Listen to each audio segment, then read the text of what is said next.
2016. godina sigurno je bila godina kukuruza jer se prosječan prinos kretao između 8 i 10 tona po hektaru. Kompanija Pionir kao lider u semenskoj proizvodnji tu je imala prinose daleko iznad tog proseka, pa su to razlozi što Pionirovom semenu poljoprivrednici sve više daju poverenja. Od početka smo sa njima, imamo korektnu saradnju, evo i do dana današnjeg, a razlog je tome što je kvalitetno seme i postižemo odlične prinose. Kod Pionira se odlikuje visok prinos i brzo otpuštanje vlage u jesen. Tako da imamo manje troškove pri krunjenju što se tiče vlage i troškove sušenja. Mirjana Dimitrijević, evo u 8. deceniji, ali pratite redovno ova predavanja. Redovno pratim predavanja i sejem Pionirova semena.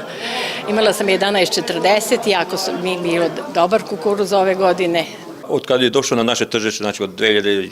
2003. godine počeo sam da sejem Pionir, znači na početku manje površine, a posle svake godine sve više i više.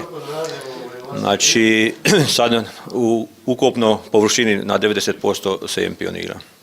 Ovakvi susreti sa poljoprivrednicima su prilika da se ukaže i na određena iskustva, kao i da se predstave novi programi i da se poljoprivrednicima daju šira objašnjenja kako se već sada pripremiti za narednu setvu.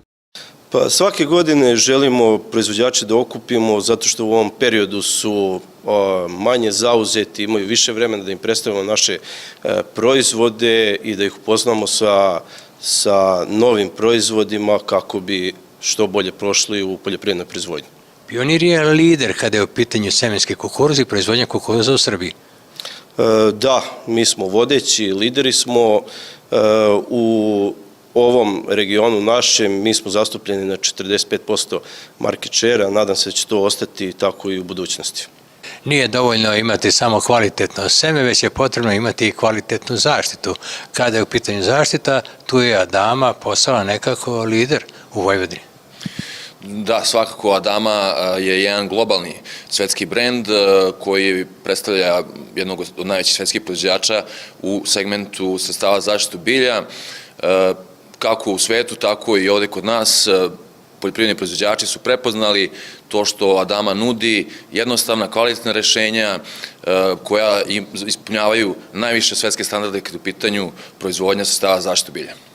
Na ovakvim susretima govore i predstavnici Poljoprivredne stručne službe Zrenjanin, a ovoga puta to je bila Snežana Parađenović, koja je govorila o problemu plamenca u kukuruzu. Kukuruzni plamenac je štetočina koja se u manjem ili većem intenzitetu ispoljava svake godine s razmerno meteorološkim uslovima i ostalim faktorima koji utiču na pojavu pravi veće ili manje štete. Možemo reći da je u 2016. godini intenzitet pojave i dinamika leta kukuruznog plamenca bila veoma intenzivna u odnosu na prethodne 2 godine, da kažemo 2015. i 2014. Znači ovo je ekstremna godina kad smo mi imali preko 20.000 komada ulovljenih na nivou čitave godine, ali štete od kukuruznog plamenca su bile minorne, razlog tome je jako visok nivo parazitiranja. Znači parazitska osica trihograma koja se pojavljuje u drugom delu vegetacije i parazitira drugu generaciju kukuruznog plamenca.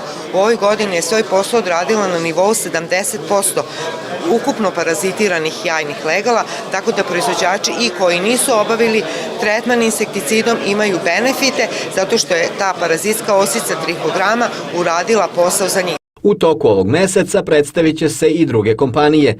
U četvrtak već Monsanto, a poslednjeg dana u januaru i kompanija Chemical Agrosava.